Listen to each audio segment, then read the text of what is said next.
Assalamualaikum warahmatullahi wabarakatuh. Sahabat berkah yang dirahmati Allah, jumpa lagi dalam rahmat dan senantiasa dalam lindungannya Allah Subhanahu wa ta'ala. Semoga kita senantiasa dalam keberkahannya dan rahmatnya. Amin ya rabbal alamin. Pada kesempatan singkat kali ini, channel Sahabat Berkah akan mengulas sebuah kisah tentang Malaikat Jibril yang menangis. Namun sebelum berlanjut, marilah kita tebarkan share melalui channel ini dengan cara klik subscribe, like, share, dan jangan lupa tekan tombol loncengnya agar semakin bermanfaat. Amin ya rabbal alamin. Rasulullah menangis hingga pingsan ketika Jibril menyebutkan penghuni neraka yang ketujuh. Jibril datang kepada Rasulullah pada waktu yang tidak seperti biasa. Raut wajah tidak seperti biasa, nampak berbeda. Rasulullah sallallahu alaihi wasallam bertanya, "Mengapa aku melihat kau berubah muka?" Jawab Jibril, "Ya Muhammad, aku datang kepadamu di saat Allah menyuruh supaya dikobarkan menyalakan api neraka. Maka tidak layak bagi orang yang mengetahui bahwa neraka Jahannam itu benar siksa kubur. Itu benar-benar dan siksa Allah itu terbesar untuk bersuka-suka sebelum ia merasa aman daripadanya."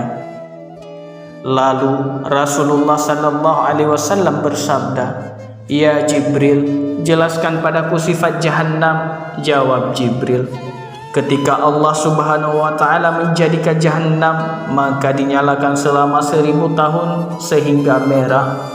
Kemudian dilanjutkan 1000 tahun sehingga putih. Kemudian 1000 tahun lagi sehingga hitam. Lalu menjadi hitam gelap, tidak pernah padam nyala dan baranya. Demi Allah, seandainya terbuka sebesar lubang jarum, niscaya dapat membakar semua penduduk dunia karena panasnya. Demi Allah, andainya satu baju ahli neraka itu digantung di antara langit dan bumi, niscaya mati penduduk bumi karena panas dan besinya. Demi Allah, andaikan satu pergelangan dari rantai yang disebut dalam Al-Quran itu diletakkan di atas bukit, niscaya akan cair sampai ke bawah bumi yang ketujuh. Demi Allah, andainya seorang di hujung barat tersiksa, niscaya akan terbakar orang-orang yang di hujung timur karena sangat panasnya Jahannam. Perhiasannya besi dan minumannya air panas bercampur nanah dan pakaiannya adalah potongan api. Api neraka itu ada 7 pintu, jarak antara pintu sejauh 70 tahun dan tiap pintu panasnya 70 kali dari pintu yang lain. Dinyatakan dalam satu hadis qudsi, "Bagaimana kamu masih bisa melakukan maksiat sedangkan kamu tak dapat bertahan dengan panasnya terik matahariku? Tahukah kamu bahwa neraka Jahannamku itu mempunyai 7 tingkat? Setiap tingkatnya mempunyai 70.000 daerah. Setiap daerahnya mempunyai 70.000 kampung. Setiap kampung mempunyai 70.000 rumah. Setiap rumah mempunyai 70.000 bilik. Dan di setiap biliknya mempunyai 70.000 kotak. Dan di setiap kotaknya mempunyai 70.000 batang pokok zakum. Di bawah setiap pokok zakum mempunyai 70.000 ekor ular. Di dalam mulut setiap ular yang panjangnya 70 hasta mengandung lautan racun yang hitam pekat. Dan di bawah setiap pokok zakum terdapat 70.000 rantai. Setiap rantai diseret oleh 70.000 malaikat. Api yang ada sekarang ini yang digunakan Bani Adam untuk membakar hanyalah 1/70 dari api neraka Jahannam." Hadis riwayat Bukhari dan Muslim. Allah Subhanahu wa ta'ala berfirman, "Apabila neraka itu melihat mereka dari tempat yang jauh, mereka akan mendengar kegemaran dan suara nyalanya." Quran Surah Al-Furqan ayat 11. Apabila mereka dilemparkan ke dalamnya, mereka mendengar suara neraka yang mengerikan. Sedangkan neraka itu menggelegak, hampir-hampir neraka itu berpecah lantaran marah. Quran Surah Al-Muluk ayat 7. Air di Jahannam adalah hamim ataupun air yang menggelegak. Anginnya adalah samum, angin yang amat panas, sedang naungannya adalah yahmum, naungan berupa potongan-potongan asap hitam yang sangat panas. Quran Surah Al-Waqiah ayat 41. Nabi Muhammad SAW meminta Jibril untuk menjelaskannya satu persatu mengenai pintu neraka tersebut. Kemudian Jibril menjelaskan pintu pertama dinamakan Hawiyah ataupun jurang yang diperuntukkan bagi kaum munafik dan kafir. Pintu yang kedua dinamakan Jahim yang diperuntukkannya bagi kaum musyrikin. Pintu yang ketiga dinamakan Sagar yang diperuntukkan bagi kaum Sabi'in atau penyembah api. Pintu keempat dinamakan Laba, diperuntukkan bagi iblis dan para pengikutnya. Dan pintu yang kelima dinamakan Hutamah, menghancurnya hingga berkeping-keping, yang diperuntukkan bagi kaum Yahudi. Pintu yang keenam dinamakan Sa'ir ataupun api yang menyala-nyala, diperuntukkannya bagi kaum kafir.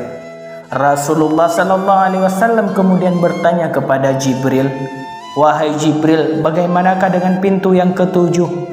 Sejenak malaikat Jibril seperti ragu-ragu untuk menyampaikan siapa yang akan menghuni pintu ketujuh.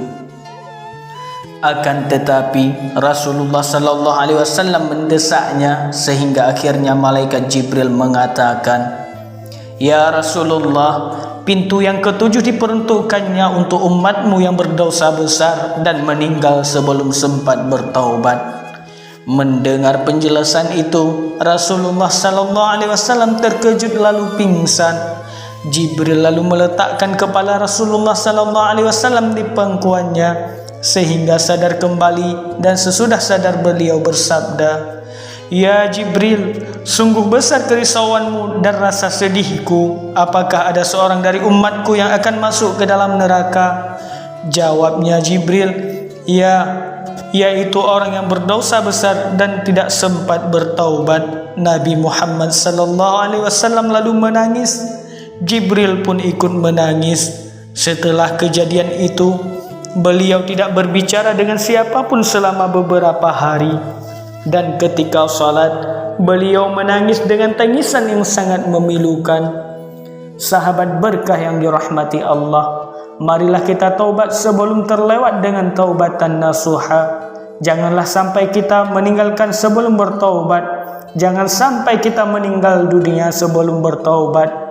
Semoga kita saling tolong-menolong untuk masuk ke syurganya nanti. Amin ya rabbal alamin. Sahabat berkah yang dikasihi Allah Subhanahu wa ta'ala, jika engkau tidak menemuiku di jannah, maka tolong cari dan keluarkan aku dari neraka. Sahabat berkah yang dirahmati Allah, betapa cintanya Rasulullah kepada umatnya, sehingga beliau ketika mendengar ada umatnya yang memasuki ke dalam neraka, beliau sampai pingsan. Sungguh besar kerisauan dan rasa sedih Nabi kepada umatnya.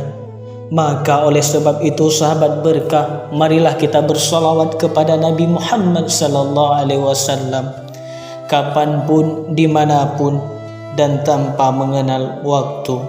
Allahumma salli wa salli wa barik ala sayyidina Muhammad. Sekian sahabat berkah yang dirahmati Allah, semoga bermanfaat bagi kita semua, khususnya bagi saya pribadi dan umumnya bagi kita semua yang mendengar kisah ini. Sekian sahabat berkah yang dirahmati Allah. Wassalamualaikum warahmatullahi wabarakatuh.